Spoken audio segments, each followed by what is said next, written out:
देखिए, आज मैं आपको समझाने जा रही हूँ लाइव प्रोसेस। नोट्स आपके पास व्हाट्सएप पे पहले पहुँच चुके हैं। तो इसमें कहा है कि कोई भी चीज़ अलाइव है, अलाइव मीन्स जिंदा। How can you know? तो हमें पता तो चल सकता है ग्रोथ से भी। ग्रोथ मतलब वो बड़ी होती रहेगी, but growth is a very delayed process. Growth जो है बहुत धीमा प्रोसेस है। अब कोई इंसान आपके सामने सो रहा है, एग्जाम आया है, कोई डॉग सो रहा है, तो how can you say that he is alive? Growth के लिए तो आप बहुत इंतज़ार करेंगे। तो आपको कौन सा प्रोसेस है जिससे पता चल सके? Immediate breathing. ब्रीदिंग से वो सांस ले रहा है, ऊपर नीचे उसका टमी हो रहा है, ऐसे करके ऊपर नीचे मूवमेंट से पता लग जाता है। But in case of plants, how can you say that a plant is alive? तो ग्रोथ भी नहीं बता सकते। तो उसका ग्रीन कलर, ग्रीन भी लेकिन येलो होने में बहुत टाइम लगेगा। तो दूसरा है विल्टिंग। विल्टिंग का मतलब मुरझाना। अगर प्लांट कमज़ोर हो गया है तो वो येलो पड़ जाएगा और मर जाएगा। अब इसके बाद आता है water life process. Life process मतलब जैसे ऐसे सारे प्रोसेस जो हमें जीवन जीने के लिए ज़रूरी हैं, तो उन्हें कहते हैं लाइफ प्रोसेस। जैसे कौन कौन सी ज़रूरी है? न्यूट्रिशन। न्यूट्रिशन क्या है? हम कॉम्प्लेक्स फूड खाते हैं, वो सिंपल फूड में ब्रेक हो जाता है, उससे हमें एनर्जी मिलती है, वो एनर्जी हमें बॉडी में काम आती है। सेकेंड होता है, फर्स्ट सेकेंड कभी आगे पीछे लिख सकते हैं, ऐसा कुछ नहीं कि सेकेंड में ये लिख रही है तो आपको यही याद करना है। रिप्रोडक्शन। रिप्रोडक्शन होता है जिससे कि हम अपने जैसे ऑर्गेनिज्म को बर्थ देते हैं। लिविंग बीइंग में होता है ये, इसलिए होता है अपने जैसी रेस। रेस मतलब मेंटेन करके रख सकें। एक होता है आपका सर्कुलेटरी सिस्टम। सर्कुलेटरी सिस्टम ये होता है ब्लड वैस्कुलर सिस्टम। इसमें हार्ट जो है, सबकी डिटेल अभी पढ़ाऊंगी। हार्ट जो है आपके ब्लड को पंप करता है। ब्लड में से कार्बन डाइऑक्साइड बाहर निकल जाती है, ऑक्सीजन आ जाती है, क्योंकि ऑक्सीजन ही तो बर्निंग ऑफ फूड के लिए ज़रूरी है, और आपको एनर्जी मिल जाती है। एक होता है आपका एक्सक्रीटरी सिस्टम।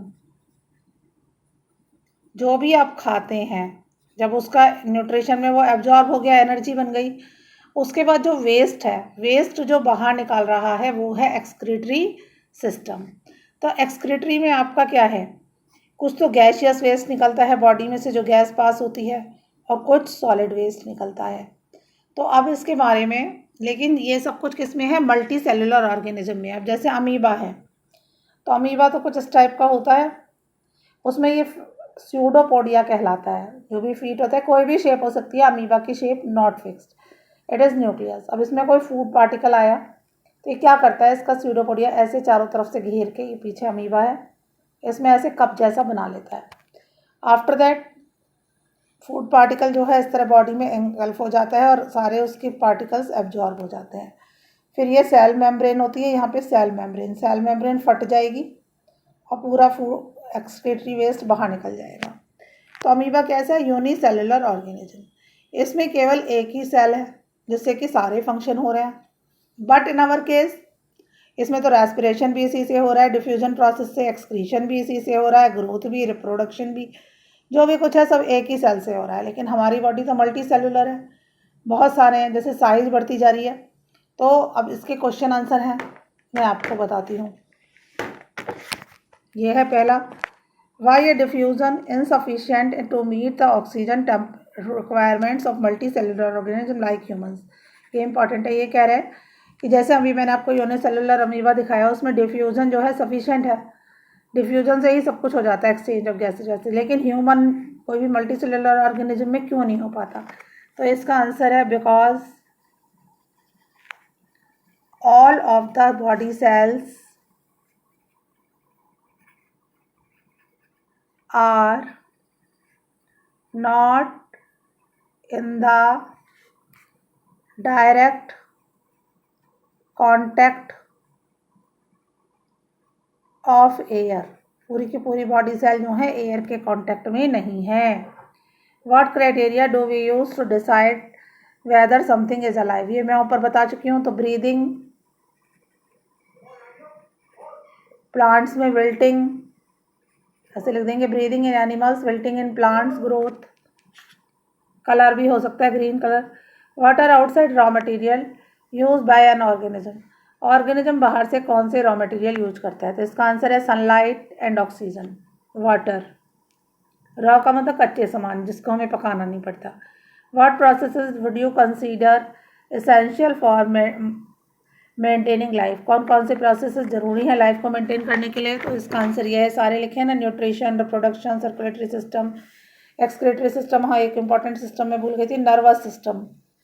नर्वस सिस्टम में हमारा ब्रेन होता है, ये हमारे सोचने समझने की शक्ति को बताता है। अब इसको हम डिटेल में आ रहे हैं न्यूट्रिशन। तो न्यूट्रिशन मैंने बताया था, न्यूट्रिशन का मतलब है breaking of complex food into simpler food to get energy is called nutrition। अब न्यूट्रिशन जो है दो तरह का होता है। पहले होते हैं ऑटोट्रॉफ्स, दूसरे होते हैं हेट्रोट्रॉफ्स। ये सब आप नोट्स में वैसे लिखा है, लेकिन फिर भी अगर आप एक ही मेरी राय है, जैसे मैं पढ़ा रही हूँ, इसको जो भी सुन रहे हैं शॉर्ट नोट में लिख ले अपनी लैंग्वेज में, तो in that case exam time तक आपको बहुत क्लियर हो जाएगा। ऑटोट्रॉफ जो होते हैं ऑल ग्रीन प्लांट्स होते हैं, सारे जो अपना खाना खुद बनाते हैं। Heterotrophs are of two types, saprophyte या सेप्रोट्रॉफ। सेप्रोफाइट्स, अगर सेप्रोट्रॉफ लिखा है तो वो भी वही बात है, एक है पैरासाइट्स। सेप्रोट्रॉफ होते हैं take food from dead decaying matter, सड़ी गली चीज़ों से अपना खाना लेते हैं। इसका एग्जाम्पल क्या हो गया आपका? डेड मशरूम, मशरूम हमेशा सड़ी गली चीज़ों पे उगता है। फंजाई, जैसे अचार होता है, अचार अगर रख दीजिए तो वाइट कलर का फंगस आ जाता है उसके ऊपर। पैरासाइट्स होते हैं they take their food from living organisms, किससे लेते हैं? फ्रॉम लिविंग ऑर्गेनिज्म, जिंदा चीज़ों से अपना खाना लेते हैं। पैरासाइट के एग्जाम्पल जो होते हैं लाइस, लाइस मतलब जू, और जो पौधा होता है पौधों में होता है कसकटा, कसकटा मतलब अमरबेल। ये इस तरह का पौधा होता है, इसमें पत्ते वगैरह नहीं होते बेटा, ये किसी एक प्लांट पे जिस पे चिपकता है उसे होस्ट कहते हैं। और ये कसकटा जो है पैरासाइट है, ये ऐसे करके एक बेल होती है, ऐसे चिपट जाती है, इसमें ऐसे कांटे से निकले होते हैं, यहाँ बीच तक फ्लोएम तक घुस जाते हैं खाना एब्जॉर्ब करने के लिए, लीफ वगैरह नहीं होती। जैसे लाइस है, तो लाइस हमारे सिर में होती है, हम अपना खून पिला रहे हैं तो हम होस्ट हुए, लाइस पैरासाइट है। ये एक्सटर्नल पैरासाइट है जो बॉडी के बाहर है। पैरासाइट भी फिर दो तरह के होते हैं फर्दर अगर आप पढ़ें, एक्सटर्नल और इंटरनल। इंटरनल जैसे टेप फॉर्म हमारे अंदर होता है। एक ही आपको डेफिनेशन पक्की लर्न करनी होती है। Bio catalyst are called enzymes.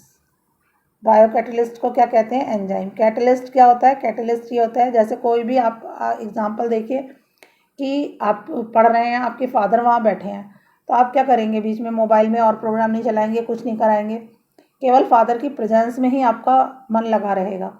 इसी तरह कैटलिस्ट वो सब्सटेंस होता है जो रिएक्शन में कभी भी पार्टिसिपेट नहीं करता, only it enhance the rate of reaction. It means केवल रेट ऑफ रिएक्शन को बढ़ा देता है, it never take part into the reaction.